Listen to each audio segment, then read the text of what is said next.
Hello, everybody. Welcome back to That's So Fringy podcast. We have a very interesting episode for you today. It's going to be part 1 of 2. So this one will come out Sunday, and then part 2 will come out on Wednesday. And we had the opportunity to sit down and talk with Zachary King, who was a member of the Church of Satan, and then kind of worked himself up the ranks and ended up being one of the high wizards for the Church of Satan. And then, he was delivered from all that later on in his life. Yeah, this is going to be a 2-parter just because we talked to him for so long. We wanted to get these into more digestible pieces because, when you get that much information in a long form podcast, you got to kind of wrap your head around everything. Yeah, there's a lot of stuff in there. So with it being the topic that it is and the depth that it is, we just want to be sure that we say that this is some mature content. We try not to get too graphic with things, but at the same time, we are talking about some darkness, and with darkness comes stuff that you might not want your little ones hearing. So just wanted to give that disclaimer before we jumped in. Yeah, specifically, there are some parts where he talks about some sexual abuse. There's some drug use, alcohol use. All the things that you would think in the Church of Satan run rampant. They do, and more. We did have to take some things out that were a little too much, but we wanted to break this up into 2 parts so that it wasn't emotionally overloading, I guess. Yeah, leave it to my wife to think about awesome things like that. I was like, nah, fire hose them. It don't matter. But this is a good way to do it, and this is why we bring balance. So with that, we're going to get you into the episode because we know that you're tired of hearing us.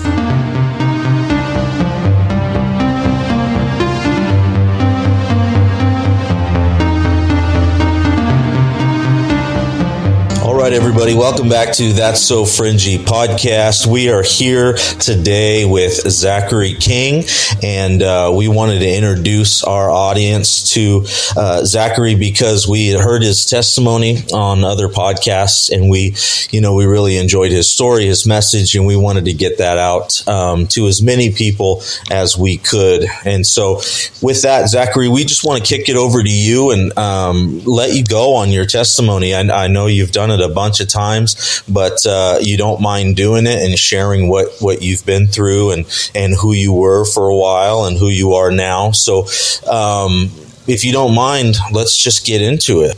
All right. Now, if you feel like asking questions, jump in at any time. Sounds great.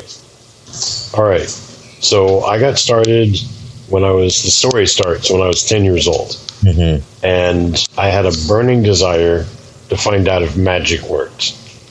Because I had seen all the horror movies, all the magic. I was watching Levitation, and to me, Superman can levitate. Sure. Flying is levitation. So wouldn't it be cool if I practiced magic and then after that could levitate my way to school and levitate my way past all my friends, and all my friends could see me doing something that they couldn't do? I asked my Baptist preacher and my parents, is magic real?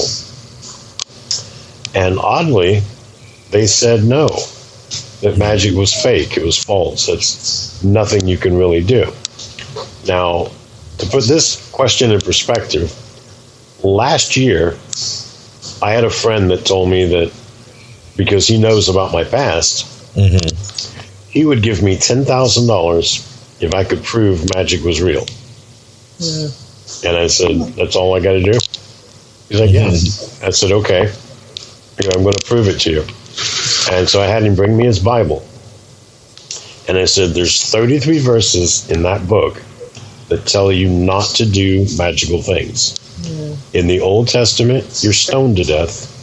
And in the New Testament, you don't inherit the kingdom of God.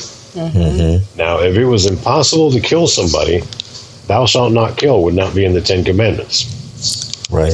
If it was impossible to lie, thou shalt not lie wouldn't be in there either.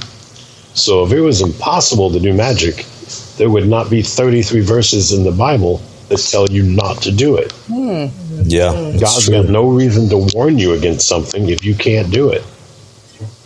As that proves beyond a reasonable doubt that magic is real. I'm still waiting for my $10,000. I bet you are. He decided that wasn't proof. That didn't do it for him. So when I heard your story, you were talking about how you kind of first started into magic, and some of the things that you would do was try to do that mirror trick. Could you tell us a little bit about that? Sure. I was, we had this game at school. It was on the first day of the 5th grade. And this kid came up to me and he said, meet me in the bathroom at the first break. First break is at 10:20. And I went into the bathroom, little naive kid. We don't have the internet back then. And, there's not a whole lot of, no warnings about, don't do this or that. Sure. And so I walked in the bathroom, and there's 49 other kids in there, boys and girls in the same bathroom. And they say that we're going to turn out the lights and chant a phrase into the mirror. And if we do it right, the spirit of a burn victim will show up. And I was like, okay, I'm not thinking that's really going to happen, but I had never seen that in the movie, never heard anybody talking about it. So let's see what happens.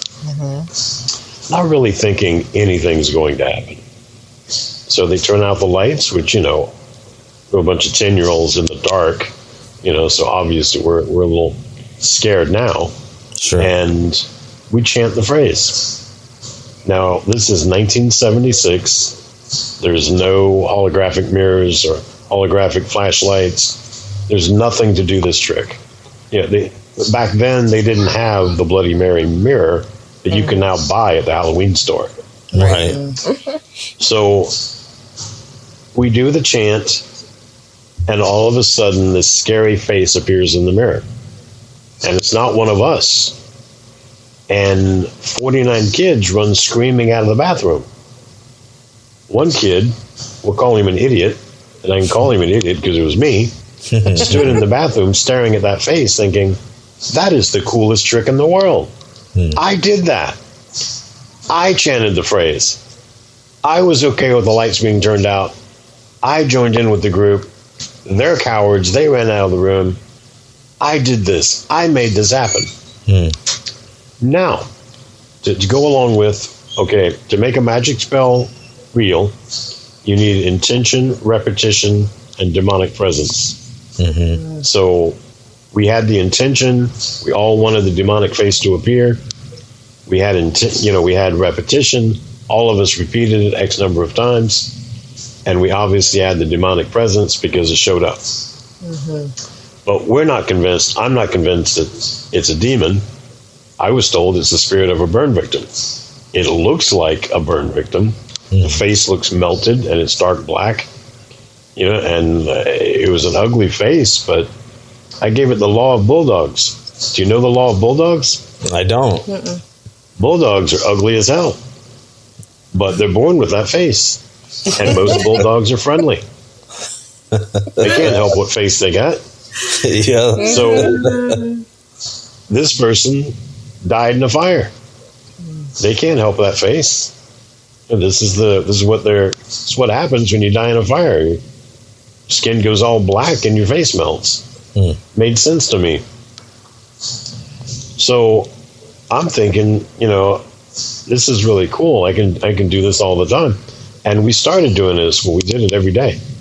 Now, when that was going through my school, we also had another game, and it was basically the game that went through a few years ago called the Charlie Challenge. We had that, but it wasn't called the Charlie Challenge. And this little girl came in from another school, and she introduced it to us, and nobody could make it work but her. Like, her little pencil would just spin and spin and spin. Yeah. We would do it and nothing would happen. So it lasted a couple of days and then nobody did it anymore. But this game, everybody that did it was getting results. And as a result of that, and kids, in their haste to exit the bathroom, 2 kids got really badly hurt. Like broken arm, broken leg hurt. So notes were sent home. And in the note, it said that if we were caught playing this game, that we'd be suspended for 3 days. And every time I had to bring these notes home to my dad, I'd bring them up to him in the den, and he'd just take it and sign it and hand it back to me. He never read it. He didn't care what was on it. He's just like, oh, I'm being bothered by something else. Sure. But this day, my dad stopped and said, let me see what that says. And he reads it, and it's kind of like grunting and not really liking what he's reading. And then in his normal loving tone, he said, have you been playing this game? And being terrified of my dad as I was, I told him the absolute truth. No. So I wouldn't be caught and suspended at school, I started playing the game at home. But when I played at school, I only played once a day. You had to sneak in there. I mean, you can't just walk openly into the bathroom, be in there with girls and boys. School would have had a conniption. Yeah. And but I'm at home. I've got a bathroom in my room. So, when I get up to go to the bathroom in the morning, I play the game. After I go to the bathroom, I play the game. Play the game when I brush my teeth. When I'm done brushing my teeth, I go have breakfast. I come back. I brush my teeth again. I play the game again. I play the game a few more times before I go to school. When I get home, my parents aren't home. So I'm playing the game 20 to 50 times a day. Wow. And every time I play it, I get results. I'm always getting the face. But like I said, it's not trying to talk to me. It's not making a scary face necessarily. And it's got this face, which looks bad, but it's by now I've seen it so many times, I almost feel like that's a friend. Yeah, and that's what I was going to ask you. It's the same figure every time. Right. It's the same figure every time. Yeah. Apparently, I was assigned a demon, and it stuck with me. Sure. So, sort of like angels. Once an angel's been given a job, then that's all he knows to do. Same thing with demons. They have the same nature. So once Satan assigned him to me, then he knew not to leave.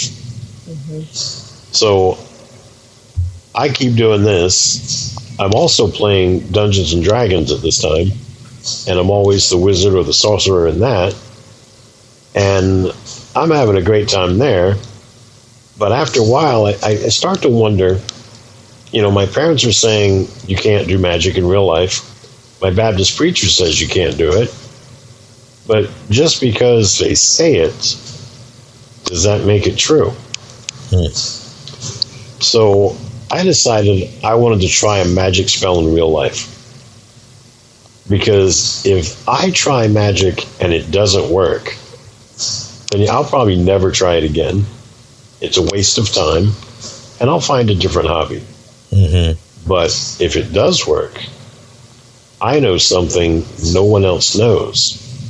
Knowledge is power, and I know that. Sure. That's a fact. So, and I'm thinking that, when I'm in the bathroom, I can make that face appear. Is that magic? I don't know. But it certainly seems magical. I mean, where can you chant a phrase and get a face to show up? Now, something else to consider here. When you're looking in the mirror, the land inside the mirror is not some distant kingdom somewhere. That's not a foreign land that you can't reach. And it's not the room next door to the bathroom. It's not the room on the other side of the mirror. If you're seeing the demon in the mirror, he's standing next to you. But at 10 years old, I'm not thinking of that. Yeah. Also, when I play D&D, my magic spells always work. Mm-hmm. Now, granted, you're taking a 20-sided die and rolling it, and if you make a 15 or higher, your magic spell will work. The higher the number, the better probability of having it completely work. Mm. But it always works. Mm. Every single spell I did always worked. Mm. I always rolled the high score. So I thought, well, that's not exactly magic, but every time I have a magical character, I rock the game. Mm. So that's working. The Bloody Mary thing works. Maybe I can make magic work too. So I thought, what can I do as a magic spell? Now I've got a pop quiz every Friday. I don't want to hurt my teacher. Yeah. I'm a little fat, nerdy kid, and I don't like PE, but I don't want to hurt my coach. But something that would prove to me that magic works is if I did a spell for money and I got some cash. Wouldn't that be cool? Now, the most important things to me at this time are candy bars. They're 15 to 20 cents. Comic books. They're also 15 to 20 cents. And penny candy, which is indeed a penny. Now, put that in perspective. Those penny pieces of candy, where I could go up there with $1 and get 100 pieces, and then my dad would put in the 4 cents. Those same pieces of candy back then are between 25 and 50 cents now. Yeah, it's wild. And to put that in perspective, when my dad was a kid, you could get 10 pieces of candy for a penny. Oh, wow. That's the state of our country now. Yes, now it's 50 cents to buy that. I decided to do the magic spell. And I did that. And the next day I went out. I did it on a Friday night. Saturday I went out. And I found a can of tennis balls with a $5 bill in it. Now, a can of tennis balls, that's pretty much lost on me. I am never going to get on the tennis courts. But $5? Man, think of all the candy I can buy with that. I can get 500 pieces of candy. And that's a score. So I'm liking this, but somebody had to find that. So that could have been a coincidence. Mm-hmm. So I did it again the next Friday. And I went out the next day and I found a $10 bill on the side of the road. I'm thinking, all right, 8 days, $15. I can nickel and dime my way up to being a millionaire. But this still could have been a coincidence. I'm a hard sell. Yeah. So I'm thinking, I'm going to do it one more time, but I'm going to do it in the bathroom at home. And then halfway into the spell, I'm going to do the Bloody Mary chant. And when the face shows up, I'm going to let it know that I'm doing a spell for money. Because I don't know if that's magic, but what if it is? And what if I can somehow harness that? Now, my perspective, my thought process wasn't that it was a demon. I thought, if this is the spirit of a burn victim, maybe he's in heaven. Maybe he's close to God. And maybe if he knows that I'm trying to do a spell for money, he could tell God, this kid needs some cash. I haven't been told that magic is a mortal sin and it's a violation of the first commandment. God would never grant you a magic spell. No one says that in the Baptist church. Right. So I set about to do that. I do the spell in my bathroom, halfway in. I do the chant. The spirit shows up. I make sure it knows I'm doing a spell for money. His face never changed. It's still just there. And I finish out my spell. Everything's done. I go to bed. Next day, I get up. I'm excited because, I got $5, then $10. What am I going to get this time? Even if I just keep doubling my money. I mean, $20, I did the math on that. I don't remember it now, but at that time, it was like, it didn't take very long. I could be up in the thousands of dollars. Yep. You know, if it just kept doubling every time. Now, after a while, it'd be like, how do I explain to my parents how I keep finding all this? But, you know, it's like, I'm the luckiest kid in the world. I don't know what to tell you. So I go out and I'm playing. And there's a place in my town called U.S. Sugar. And back then, U.S. Sugar had a lot less buildings than it does now. And it also had parking lots that were unpaved. And so I was playing in one of those. It was a lot of fun to play in those I had the big metal Tonka toys. Oh, yeah. And which suck now because they're made of plastic. But so I went to that unpaved parking lot, and it's only a couple of blocks from my house. And something catches my eye shining in the distance. So I ran off to look at that. And when I got there, there's nothing shiny there. There's nothing that reflects. But I found what looked like Monopoly money rolled up tight in rubber bands. And I'm thinking, well, that's the coolest thing ever. Let's see what this is. And I'm scared to open it up there. So I just put it in my pocket and go about playing. And at the end of the night, everybody's, you know, taking their baths. Everybody's in bed. And, you know, I'm in bed. The whole family's asleep. I'm not, because I'm too excited to go to sleep. I got to see what my treasure is. So I'm sitting in my bed with a sheet up over my head and a flashlight in my mouth. And I'm unraveling all these rubber bands. Now, the reason it looked like Monopoly money is because I'd never seen a $100 bill. And when I unraveled all of them, I had 10 $100 bills. It's 1976, and I'm worth $1,000. Wow. Now, put that in more perspective. Now that would be worth $7,000. Wow. I'd like to find $1,000 now. Yeah. $7,000 would be nicer, but you know, find anything. Now I'd be happy now if I found the $5 on the road. Yeah, I'll take a 10. Yeah. A gift card, So- something easy.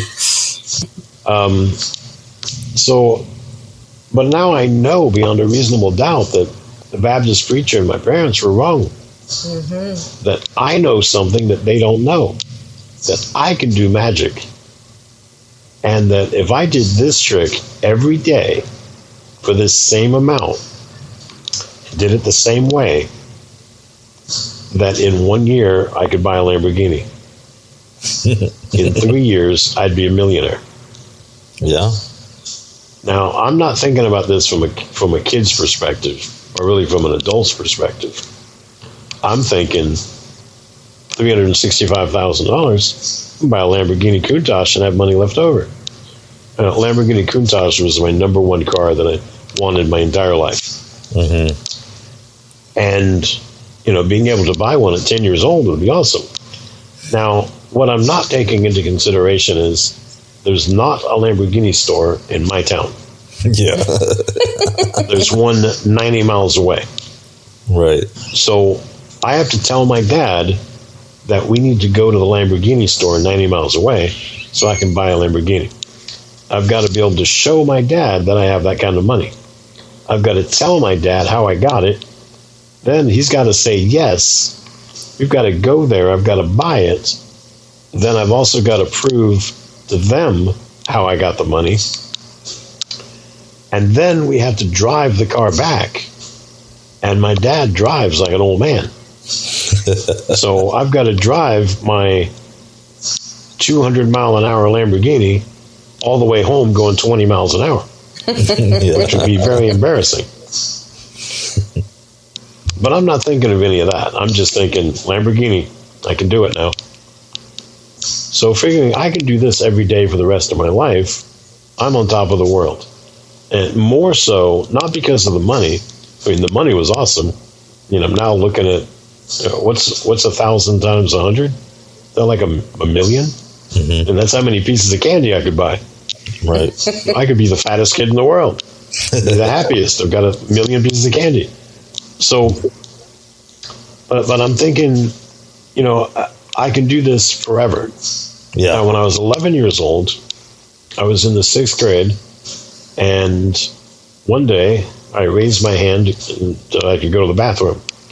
I go down there, I go into the bathroom, and there's a noise in the bathroom. It sounds like somebody's in the bathroom. And it's a fairly big bathroom. We have urinals, we have sinks, and then we have like a few stalls. Mm-hmm.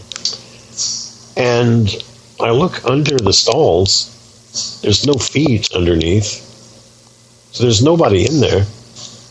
But it sounds like somebody's in there. I can hear somebody breathing really hard. So I walk to the first stall and open it. Nobody there. Walk to the next stall and open it. There's nobody there. Eventually I get down to the handicap stall. And I open it. And there's a woman, a female teacher, sitting on the toilet with her feet pulled up to the lid. And she's naked from the waist down. I have never seen a woman naked from the waist down at this point. So I didn't know that there was a difference. And I don't know what this thing is that she has. I am confused and perplexed. And she had me come in and lock the bathroom door, which I did. And she had me come up to her, and she sexually assaulted me. She said, if you tell anyone, you'll be expelled from school, you'll be disowned by your parents, and you'll go to prison. And then when you get out of prison, you won't be allowed in school, and you'll have to get a job. Do you want to tell somebody? No. I mean, obviously, she'd tell me the truth. She's a teacher. Why would she lie? Sure. And then when I got home, I got undressed and put my clothes in the hamper. I felt so bad. Like that night, I took a bath in probably the hottest water I've ever been in because I was trying to clean myself. And I did that a few nights in a row. And then I even considered drinking bleach, not to kill myself, but I felt so dirty inside. I thought the bleach would clean me inside. And I would get rid of this icky feeling that nothing seems to be able to get rid of. Sure. However, what did make me feel better was magic. When I did magic, I was on top of the world. I was the king of the world. I could do anything. Yeah. There was nobody more powerful than me, nobody better than me, nobody as good as what I was. But no one else knows that it's real. I know that it's real. I can get anything I want. So I just dive further into that. Now, when I'm 12 years old, we had this kid when I was 10 that used to play D&D with us. He played in every campaign. And then he disappeared. He stopped going to play D&D, and he stopped going to school. So we just figured he moved. Nobody ever heard from him. When I was 12 years old, he came back. And he mentioned that he had been being homeschooled at this time. Been homeschooled for the last 3 years practically. And that he still played D&D and he was still local. But he played with this other group. This other group also believes magic is real. And they play D&D, they play campaigns. And he has a lot of fun over there. Why don't we come check them out?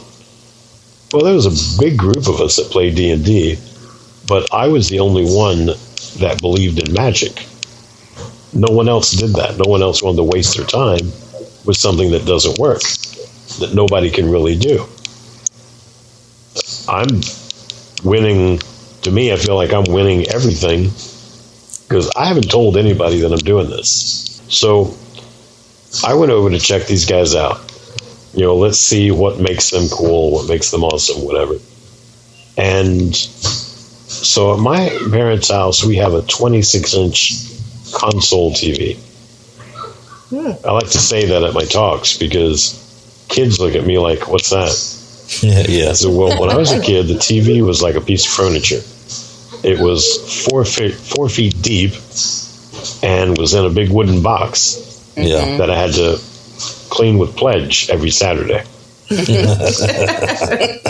And there was always flowers or something or a bowl of something on top of it.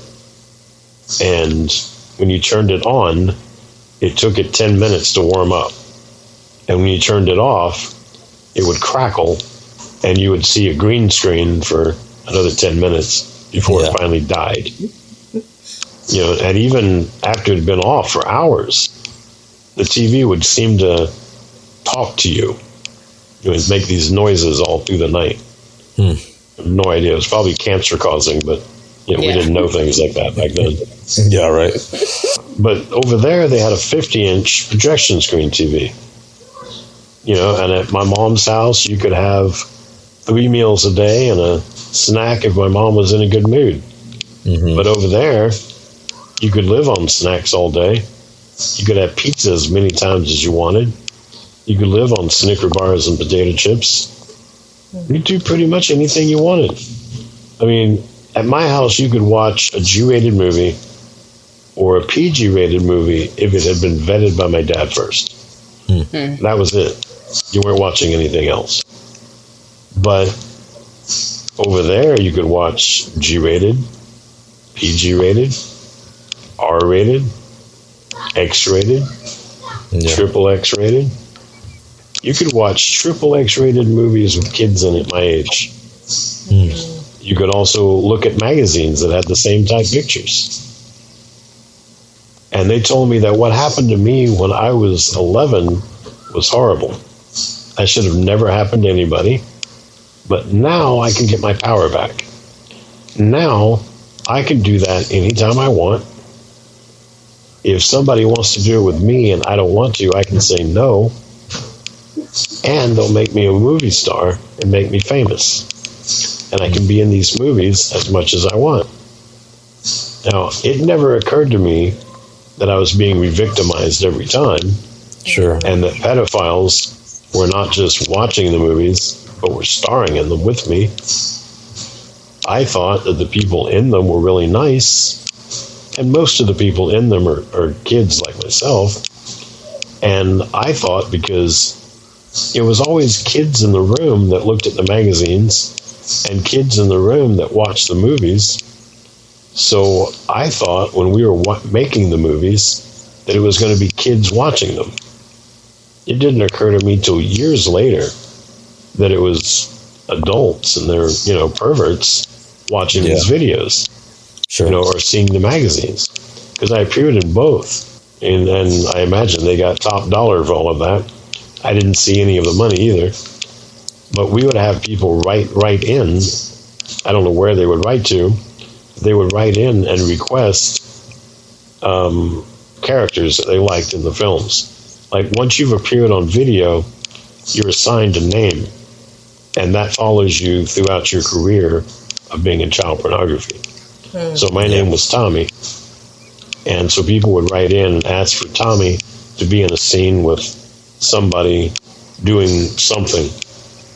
And they put in specific requests. And then we would just do that on film.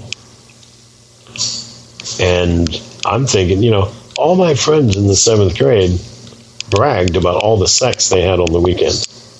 But none of my friends are really having sex. All these kids are liars and just making up stories.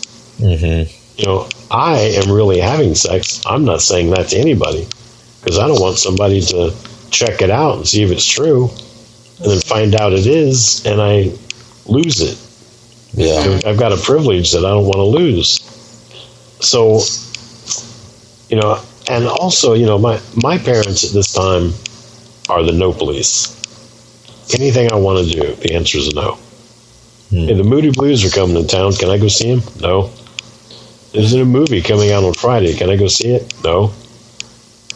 Dad, can we have pizza tonight? No. Dad, no. After a while, you just look at my dad. No. But over there, anything I asked to do, the answer is yes. Like, my dad didn't even give you, there was no alternative. we're not going to go see the Moody Blues, but how about if we go see this Christian band instead? Okay. Nothing like that.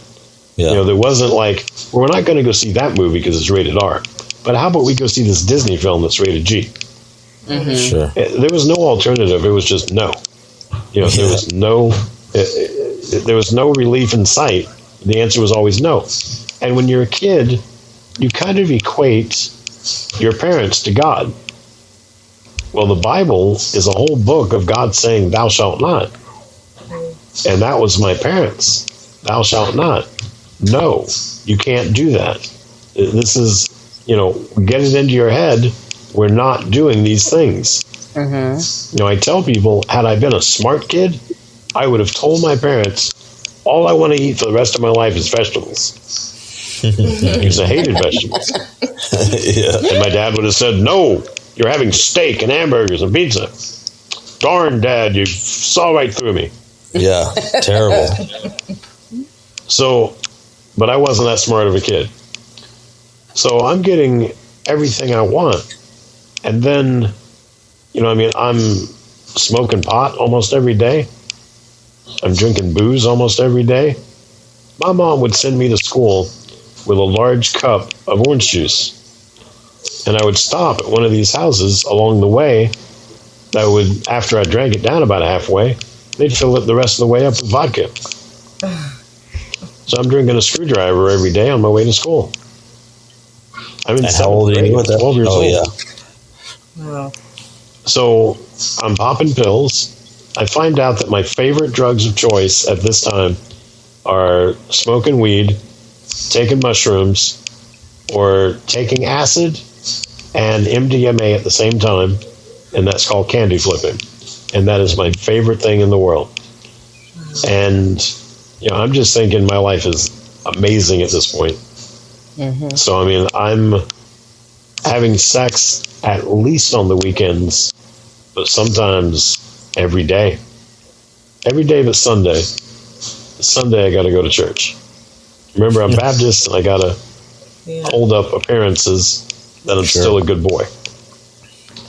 So, also I'm 12 years old, this older kid comes up to me one day and he says, "You know you're in a satanic coven, right?" And he runs away. And I laughed that off. But, you know, after a couple of weeks of thinking about that, you know, I saw Rosemary's Baby. And when the bad guy is on the screen, there's creepy music. I saw The Exorcist. I've seen a lot of really creepy movies. Or the Brownstone or the Sentinel. And there's always creepy music when the bad guy's on the screen. Yeah. You know, do you remember the Adam West Batman show? Yeah. In the 60s. Well, when the Penguin or the Joker or the Catwoman was on the screen, or the Riddler, the screen was crooked. And when Batman was on the screen was upright. So, you know, there's that message that gets drilled into your head. Mm-hmm. But there didn't seem to be a bad guy over here. You know, in the Baptist church, we're taught that Jesus defeated Satan on the cross 2,000 years ago, so Satan's not a threat anymore, and that Satan's afraid of the Baptist church. So I'm a Baptist, so Satan's not attacking me, you know, and he's not a threat anyway. There doesn't seem to be a bad guy in this scenario. My dad taught me that even taking drugs one time might kill you. By the time I heard, and it was anything, no matter what you did, smoking pot could kill you. So, but by the time I heard this guy say it's a satanic coven, I've done drugs at least 100 times. You know, I've been drinking this whole time. Nothing ever happened to me there. Had never had a hangover. You know, I'm having sex all I want, even sometimes more than I want. And I'm not suffering the repercussions of anything. Nothing seems bad or harmful. But after a couple of weeks, the comment kind of got to me. So I went up to a friend that I knew, and I said, hey, you're going to laugh. I heard this was a satanic coven. Crazy, right? And he said, it is. And my heart dropped into my stomach, and I said, am I a member? No. Would you like to be? I have people at my talks, they're like, didn't you know right from wrong? Didn't you know Satan's the bad guy? Yeah. Well, if Satan would have acted like a bad guy, I'd have known it. Right. But Satan gave me everything I wanted.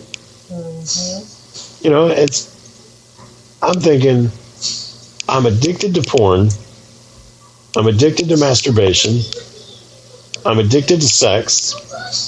You got to be 18 years old to buy porn. I'm 12. Yeah. I'm smoking cigarettes, cigars, pipes, pretty much every day. Mm-hmm. Got to be 19 to buy that. I'm still 12. And I'm drinking alcohol almost every day. You got to be 21 to buy booze. I'm still 12. I'm taking illegal drugs practically every day.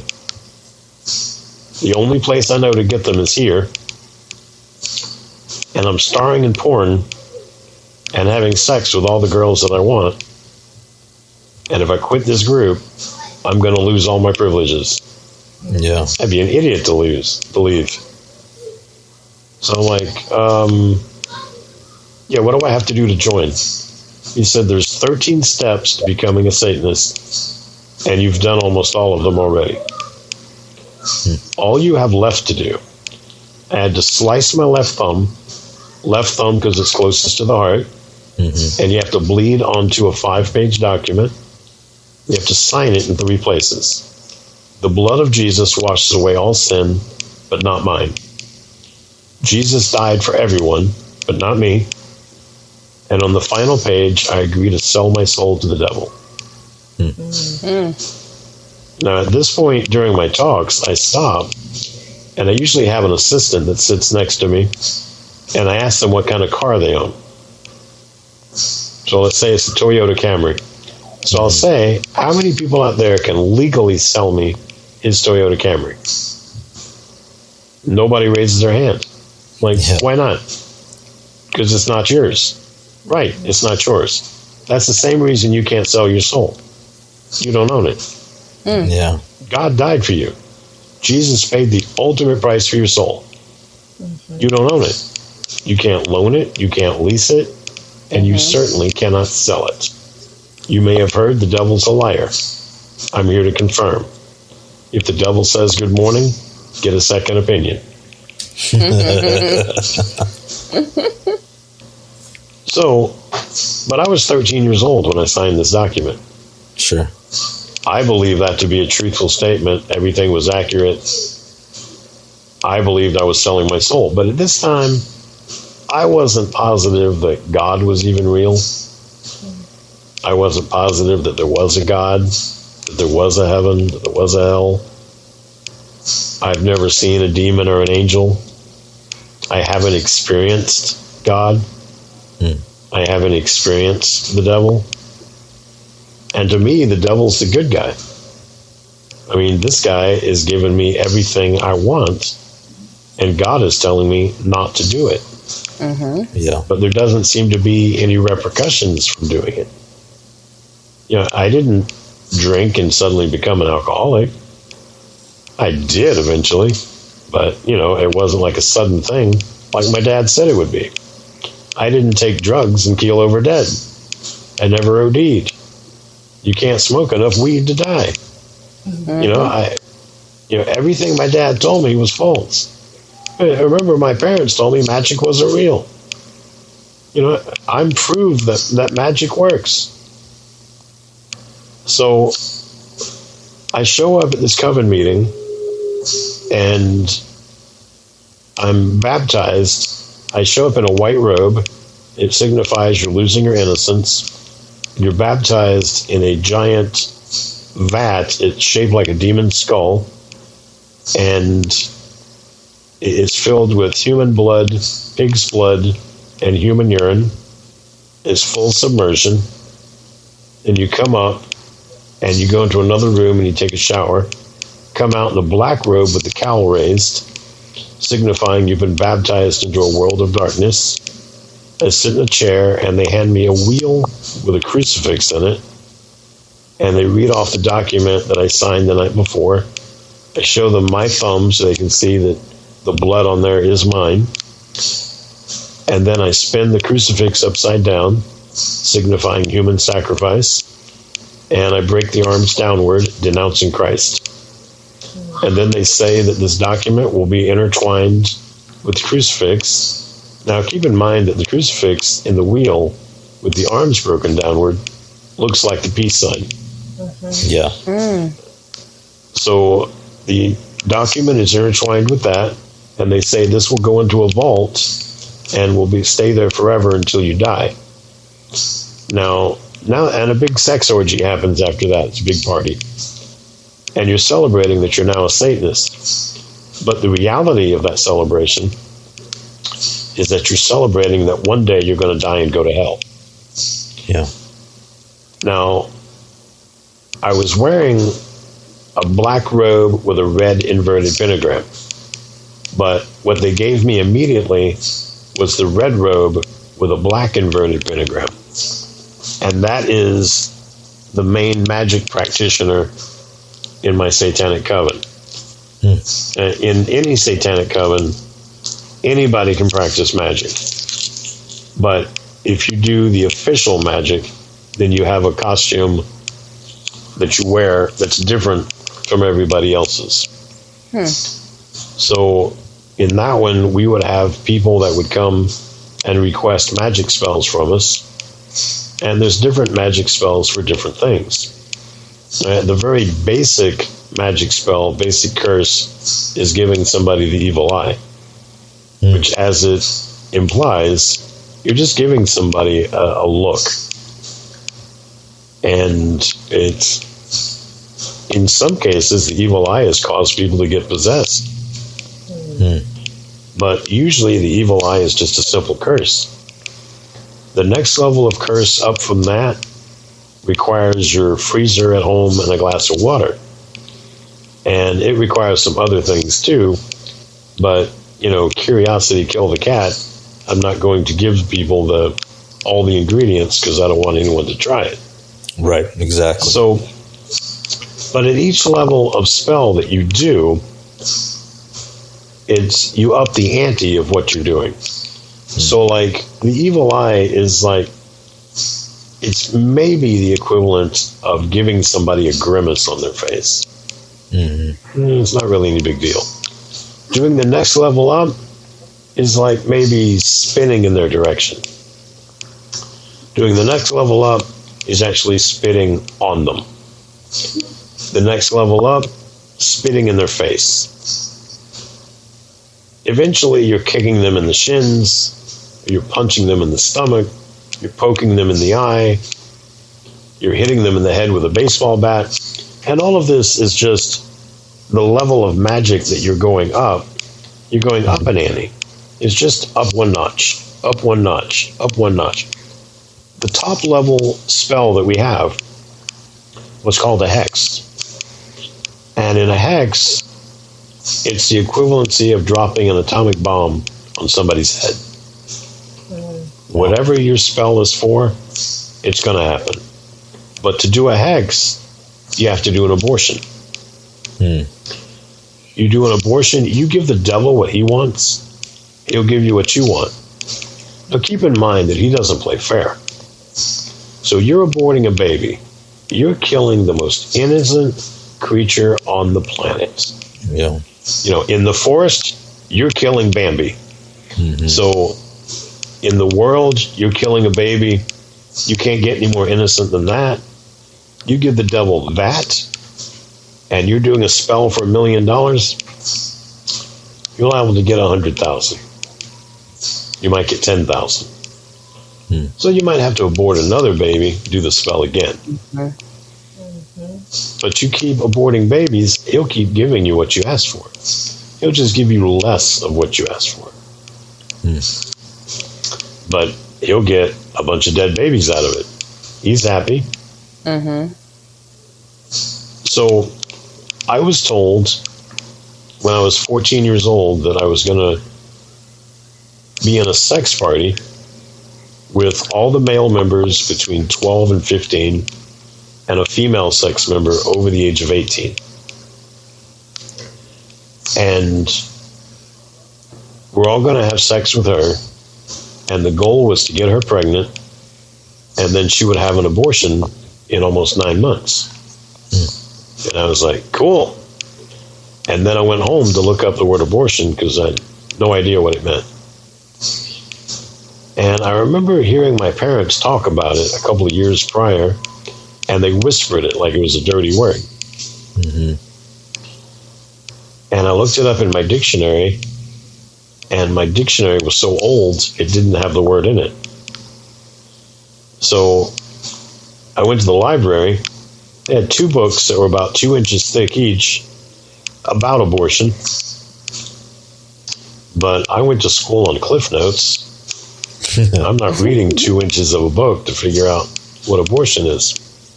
So I went back to my coven and I was like, hey, you know, I was told that I'm going to participate in an abortion in 9 months. I don't know what that means. He goes, oh, you're killing a baby in the womb. It's like, is that legal? Oh, yeah. In the womb legal, out of the womb murder. So they gave me an apple and an orange, a ball of Play-Doh, and a scalpel. Told me my job was to practice stabbing those, and that if I know what I'm doing, then in 9 months, it'll be easy. Now, I was also told that it's not really a baby, it's just a lump of cells or some tissue. Sure. And all I have to do is get blood on my hands. So it doesn't have to be the baby's blood, it can be the mom's. All right. So I practiced with these things, not knowing what I was doing. I mean, we didn't have the internet. I couldn't look the stuff up. Mm-hmm. I participate in the orgy. And then, 9 months later, we're at this farmhouse, which was more sterile than a lot of abortion clinics I've been in after that. And there's about 50 nude women on the floor, swaying back and forth, chanting, our bodies, ourselves. There's about 25 men in the back of the room, and they're praying and chanting. They're praying to Satan to keep Christians and police away. We have 13 high priests and priestesses. They're surrounding the birthing table. The woman's there with her feet up in stirrups, and the abortion doctor and nurse is there, and I'm there. We have a Baphomet statue there, but it's not the same Baphomet statue that the Satanic Temple uses now. Mm. And for us, Baphomet represented Satan. Mm-hmm. I think for them, it's somebody else. It's not actually Satan. Okay. So I'm getting ready to do this abortion, and they cause the baby to be delivered breech. So the body is outside the woman, and the head is still inside the woman. And a late-term abortion is done. I don't know if you want me to go into detail about how that's done. Just be real. That's all we ask. I was able to get blood on my hands from the woman and the baby. And then from there, I would go over to another, where there's an altar, and I do my magic spell, my hex. And although I did notice at this time that, I'd only caught my coven in one lie at this point. And now I caught them in another lie, because they told me it wasn't a baby, it was just a lump of cells. Right. But the entire body of this child is out. Yeah. I'm looking at a little girl. And I didn't quite know what to say or, anything, because I was expecting a lump of cells. Right. I wasn't expecting there to be a full baby to term. Mm-hmm. Was that shocking to you at that time? Do you remember feeling just like, what is happening here? Well, I felt like I was looking at everything almost third person. Sure. Almost like I was removed from the scene. And like I felt floaty. And I also felt like there was no blood left in my system, that it was all adrenaline. Like my legs were shaking. I was nervous. But on the other hand, I was also thinking, this is the coolest thing ever. Like I'm allowed to murder people, and it's legal. Sure. Like I could get a job working at an abortion clinic, and I could murder multiple people every day and consecrate all of them to Satan. Like, why wouldn't all the Satanists get that job? Yeah, when you put it into perspective like that, it makes you wonder, like how did you get to that point mentally? And like you said, there was increments that you went through. And you started at one point and got to a place now where you're enjoying this power. Planned Parenthood, by their own admission, murders 1.3 million babies every year. Right. That's 1,500 abortions per abortion clinic, because they have, I think, 865 clinics or murder mills in the United States. Right. I got interviewed a few years ago because there was an art project in Washington, D.C. that was also in New York, where they had built a temple of Baal. And they called me to ask me in an interview what I thought of the Temple of Baal that was being built in Washington and New York. And I said, since 1973, we have 865 temples of Baal in the United States already. Right. Why isn't anyone talking about those? Yeah. And they asked me, what are those? What are you talking about? And I said, well, what happens at the Temple of Baal? Baby sacrifice. Yep. There's 865 Planned Parenthoods. Yeah. So they do baby murder every day. Yeah. Why is that not upsetting to you? Yeah. You're upset about a Temple of Baal where nothing's going to happen, but you're not upset with a Planned Parenthood that's going to kill 1,500 babies this year and murdered 1,500 last year and is going to murder another 1,500 next year. That should be outrageous. Yeah, it should be just completely out of the realm of possibilities in our culture, but this is what we're doing all the time. And every time a person talks about abortion, all that they're saying is that, women should have a choice, but they don't realize there's this whole other layer to it that you're bringing to us to say that this is happening by sacrifice. Well, I said for years when I came out of Satanism that abortion was a satanic sacrifice. In my first talk I gave that was recorded, that was in 2011, I said abortion is a satanic sacrifice. And I repeated it. I said, I think it's mildly important for you to hear this. So I said it again. And all along, people have said, no, it's not true. The devil doesn't care about abortion. You're making stuff up. Everybody was saying that, I was just doing this to be sensational and saying abortion is a satanic sacrifice. And so in 2008, I started saying it. 2009, 2010, all the way up to 2015, I put out a CD set called Abortion is a Satanic Sacrifice.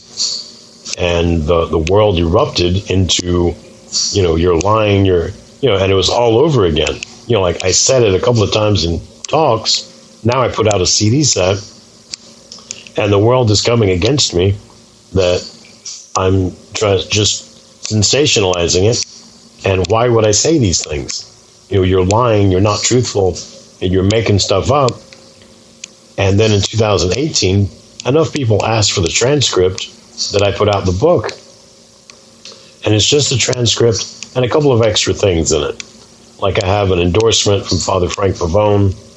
I have Einstein said the definition of insanity is doing the same thing over and over again, expecting a different result. I said, that's how we fight abortion in this country. We send 500,000 people to march, and we write new laws. And it doesn't work. So what do? We send 500,000 people to march, and we write new laws. And it doesn't work. So what do? We send 500,000 people to march, and we write new laws. Now we've done this for 50 years. Has it worked? No. Has it ever worked? No. What are we going to do next year? We're going to send 500,000 people to march and write new laws. Yeah, it's a crazy cycle, and you begin to wonder if the people that are making the laws are the people that are wanting to continue with these sacrifices. Last year, the Satanic Temple came out and said that abortion is a satanic sacrifice.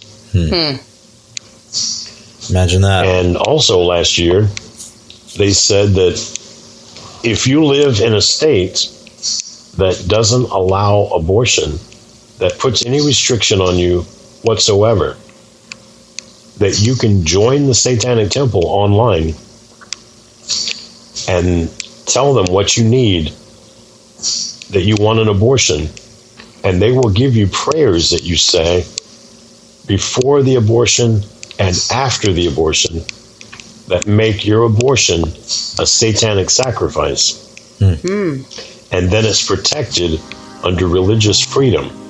And you can't be arrested for it, and they can't deny you your abortion.